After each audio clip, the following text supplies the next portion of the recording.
Daí pessoal, tudo tranquilo? Beleza? Vamos para mais uma aula, mais uma atividade juntos? Vamos lá? Tá animado? Tá tranquilo? Tá um pouco nervoso? Tá um pouco ansioso assim? Acordou meio inseguro? Olha, eu tenho uma coisa para dizer para você. Fica tranquilo. Fica de boa, porque você tem capacidade. Você tem capacidade, sim, com certeza. O que diferencia de você? Nada, eu sou um ser humano como você, só que eu tive um tempo, tive condições de estudar, e você muitas vezes não. Então, o que você precisa é de tempo, somente tempo. E como você está vendo nas aulas, você está entendendo, você está aprendendo, então quer dizer que você tem capacidade, tá? Então, vamos empoderar juntos, a gente já está se empoderando, vamos trabalhar juntos, que eu sei que você chega lá, onde você quer chegar. Vamos embora? Então, beleza. Então, pessoal, como eu disse para vocês, nas últimas aulas eu abordei a greve dos caminhoneiros, JK, na outra eu abordei a crise da produção automotiva e nessa aula de hoje eu vou abordar sobre as atividades para ser aplicadas, tá? Com vocês, para ver como é que se sai, se vocês entenderam bem, para a gente fazer junto e para melhorar, né, o rendimento das provas e todas as atividades que foram retiradas. Uma boa parte é de vestibular e também concursos públicos, tá? Concursos públicos atuais do ano passado. Então pode ficar tranquilo que são questões que são muito relevantes, tá? Questões que retiradas desses processos seletivos, vestibulares, concursos públicos. Beleza? Então, vamos lá. Ó, a primeira atividade é essa. Sabemos que a crise econômica mundial afetou em diversos âmbitos no mercado, na política e no social. Mas quais foram os motivos internos para que acarretasse no Brasil uma diminuição da oferta, gerando uma crise de produção automotiva? A. Foi totalmente a desproporção do capitalismo no país, levando o sudeste do Brasil ao precipício. Será que foi essa situação aqui que levou a desproporção do Sudeste, a crise do capital, a crise da greve da produção automotiva, pessoal? Bom, não, né? Por quê? Olha, por mais que o Sudeste ele tenha uma concentração, não foi esse aspecto que levou, até porque está integrado no Brasil, as implantações das indústrias, mas não foi esse aspecto que levou à crise da produção automotiva, porque a gente está falando de um país e nos últimos anos houve até um crescimento muito grande para as outras regiões, no sul, no nordeste, de indústrias de automóveis, por mais que não consiga, claro, chegar na mesma proporção da quantidade de indústria de automóveis no estado de São Paulo, tá? Mas não é essa a questão. B. Foi a abertura econômica de multinacionais do país que gerou essa crise, enfraquecendo as indústrias internas nacionais, além disso, devido ao aumento da inflação brasileira. Bom, não é a B também, pessoal, por quê? Não foi por causa das multinacionais, porque foi principalmente pelo fato das multinacionais que o Brasil conseguiu implantar indústrias de automóveis. Foi por causa delas, né? Graças a elas que o Brasil teve indústria automobilística a partir de Juscelino Kubitschek até hoje. E todas elas são indústrias automotrizes transnacionais. O Brasil não tem indústrias internacionais, não tem indústrias matrizes hoje. Já teve, sim, já teve, mas muito minúsculo. Nem se compara com a quantidade de base de indústrias de automóveis que o Brasil tem. Aí, o aumento da inflação brasileira tem relação, mas não é o principal, pessoal. Então, não é a B. A Argentina estava sofrendo uma inflação cambial, a qual afetou o Brasil, pois os países têm relações muito próximas, ocasionado pela integração automotriz e também pelo fato dos dois países dependerem do mercado das transnacionais. Correta. É essa C, tá? Por quê, pessoal? Lembra quando eu tinha explicado para vocês antes que pela questão que a Argentina tem uma relação muito forte com o Brasil por causa da Mercosul, que foi se concretizando com protocolos de Ouro Preto, o Tratado de Integração Automotriz entre os dois, que foi possível em que os dois se aproximassem e regionalizassem o seu comércio, lembra? Então, esse aspecto fez com que, depois quando a Argentina acabou sofrendo uma inflação cambial, influenciou essa inflação no Brasil, pelo fato da diminuição da compra dos automóveis, né? Diminuindo a oferta dos automóveis do Brasil para a Argentina. O Brasil acabou vendendo bem menos automóveis para a Argentina e isso afetou muito o Brasil, tá? O outro aspecto é que, como os dois não têm um mercado interno de matrizes nacionais de automóveis, de indústrias matrizes nacionais, em que possibilita, em que renove carros, mobilize mais a classe trabalhadora e até a científica para inovar, o Brasil, como ele não tem todos esses aspectos, eles dependem exclusivamente, tanto o Brasil e a Argentina, das transnacionais, tá? Então, essa é a pergunta correta, entendeu? Então, vou até colocar aqui, ó, lembrem bem da integração do Tratado de 2000,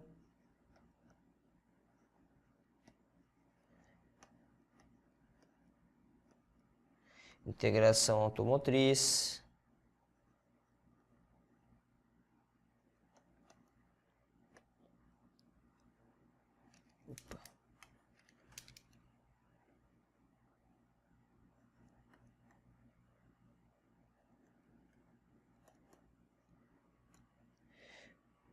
Mercosul,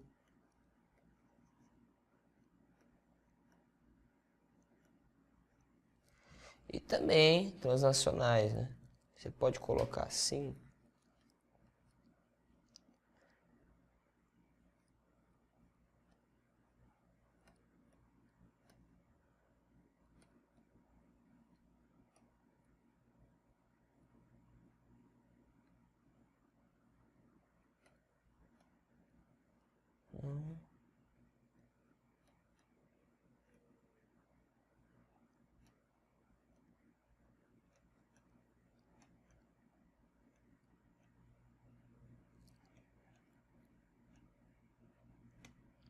Tá.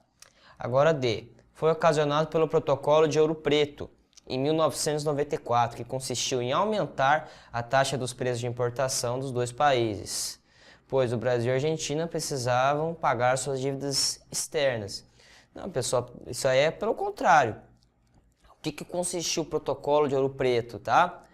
Ele consistiu em concretizar o primeiro passo da Mercosul para que os países eles começassem a exportarem os seus produtos entre si. Foi um primeiro passo para concretizar esse mercado continental da América do Sul, principalmente entre os países organizados ali, do qual era o Paraguai, Argentina, Uruguai e Brasil, tá? Então o protocolo ele foi esse primeiro passo. Se ele for esse primeiro passo, ele não vai aumentar o preço das taxas de importação. Se eles querem facilitar o mercado, regionalizando com uma primeira forma de construir uma integração no mercado, então eles vão diminuir as taxas para desburocratizar, cada vez mais tirar as burocracias dos estados nacionais, né, que existia no período. Vamos voltar aqui. É muito importante saber, pessoal, que essa ideia de muitas burocracias entre exportação de material, produto, muitas burocracias, taxas que são cobradas. Por que dessa ideia? Por que os países eles mantêm essa burocracia? Isso está muito calcado na ideia de Estado Nacional, de soberania, principalmente que se ascendeu no século XIX, que se tinha uma ideia em que o Estado, ele era o soberano de sua nação, ele tinha que construir uma identidade entre todos e todo aquele material, ele pertencia a ele, era propriedade do Estado, né? O Estado, então, se ele desburocratizava, se ele vendia muito barato, deixava outros países terem relações nas suas fronteiras, isso poderia ser algo ruim, porque demonstrava o enfraquecimento de sua nação, recorrendo a ser fácil de ser um país fácil de ser invadido e atacado, né? Um país que não tem uma fortaleza, um país que não tem um cuidado sobre a sua sociedade. Está muito calcado nessa ideia de perder a sua defesa, de fazer com que o Estado ele perca a sua força, a soberania, tá? E essas questões, pessoal, naquele período, se continuasse com essa ideia de nacionalismo, os países não conseguiriam poder flexibilizar a sua economia. Então está muito calcado nisso, tá? Ficou claro? Vamos lá. Agora vamos lá para a próxima pergunta. Beleza. Opa. Aí. DIT é uma sigla que significa Divisão Internacional do Trabalho e expressa a forma como é feita a distribuição da produção, em termos globais, entre os países desenvolvidos e subdesenvolvidos. Nesse contexto, é correto afirmar? Bom, vamos lá, a Divisão Internacional do Trabalho, ela é essa distribuição de produção que ela se acende no século XVIII, com a Revolução Francesa. O que acontece é que nesse período, quando você vai ter a Revolução Francesa, a Revolução Industrial, você vai ter uma divisão do trabalho em que os países vão começar a comercializar mais, né, nesse período, tá? E vai ter uma influência entre esses países desenvolvidos, em que eles vão comercializar com os países subdesenvolvidos. Aí que chega o nascimento do imperialismo, do capitalismo, pessoal. O imperialismo. Quando eu falei para vocês a transnacional, ela nasceu muito do imperialismo. O imperialismo é o pai das transnacionais.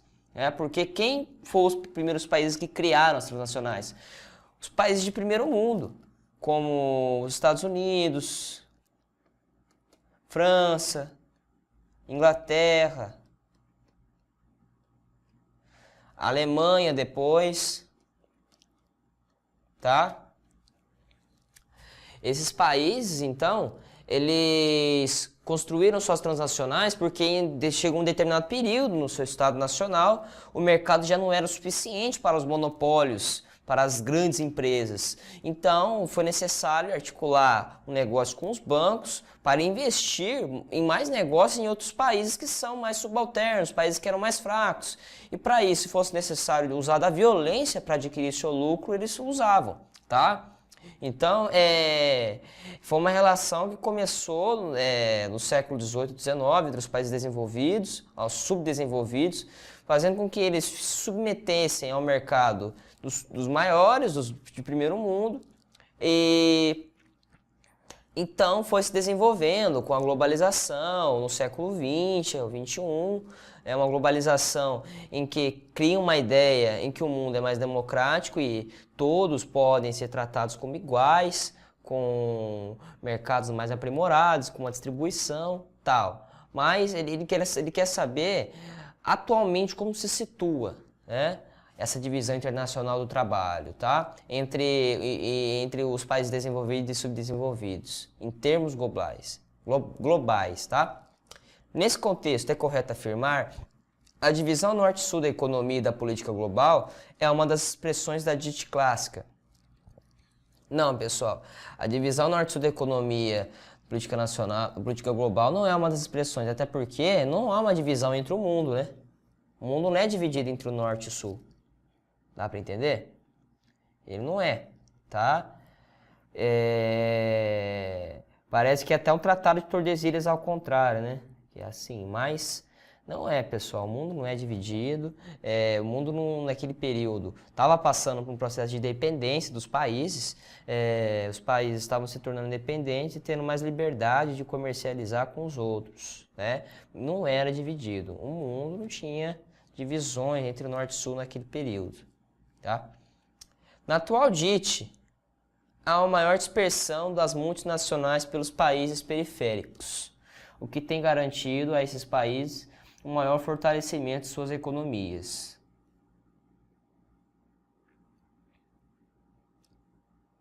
Será que é essa? Não, também, né?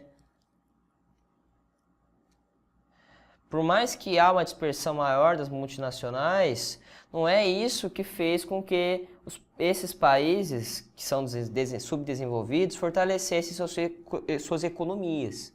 Até um certo grau, mas como a gente percebe, o Brasil até hoje, a Argentina, todos esses países, se eles dependem totalmente das multinacionais, eles ficam à mercê deles, né? E também tendo facilmente crises econômicas. Várias vezes tendo crise econômica, então não é essa, né? Atual, tá? A DIT esteve em sua formação relacionada com o imperialismo, uma vez que as sociedades não industrializadas serviam de mercados consumidores para as potências da época. Teve em sua formação, tá? Mas hoje, no presente, podemos atribuir que não podemos atribuir que não podemos falar totalmente de imperialismo em todas as sociedades, tá?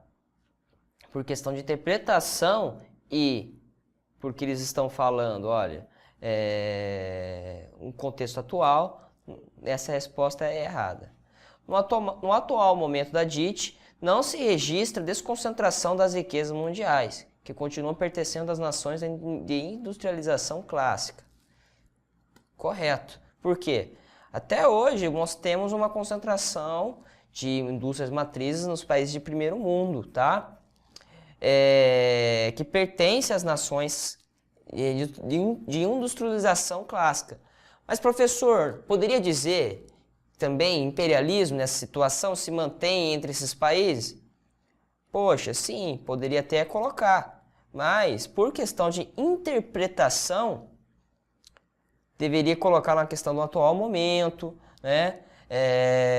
De toda a situação.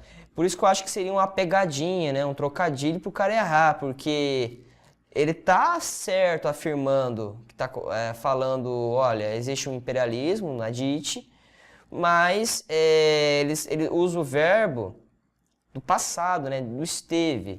Ele não está falando atualmente. Por mais que ele queira relacionar ao momento presente, ele não está afirmando de forma atual, tá?